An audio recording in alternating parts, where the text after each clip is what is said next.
የሆርሙዝ ሰርጥ መዘጋት እንግዲህ ታውቃል ስትራቴጂካዊ ጠቀሜታውን ለዓለም እየፈጠረ ያለው ቀውስ በአሁኑ ሰዓት ኢንክሉዲንግ ጋዝ ብዙ ነውና ከዚህ አንፃር እንደው ምንድነው ሊባል የሚችለው? ያን አካባቢ በጣም ኢምፖርታንት አስፈላጊ ያደርገው ምንድነው አካባቢው ይዞት የመጣው ሪሶርስ አለ። 3 ሳምንት እንኳን ሙሉ በሙሉ አልደፈነም።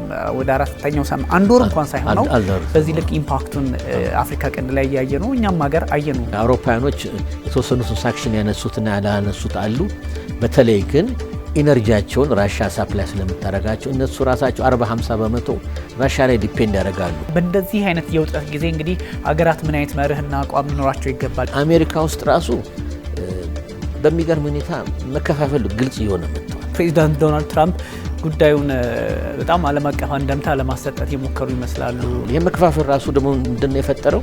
እስራኤልን የሚደግፉና እስራኤልን የማይደግፉ ፖለቲካል ኃይሎች አሜሪካ ዴቨሎፕ እያደረጉ ነው። ህንድም በነገራችን ላይ በዲፕሎማሲ ካልሆነ በስተቀር የሆርሙዝን ጉዳይ መፍታት አይቻልም ካሉ ሀገራት መካከል ናቸው። ከተገመተው በላይ የኢራን ጦር መሳሪያዎች በጣም ዲስትራክቲቭ ሆኖ ተገኝተዋል።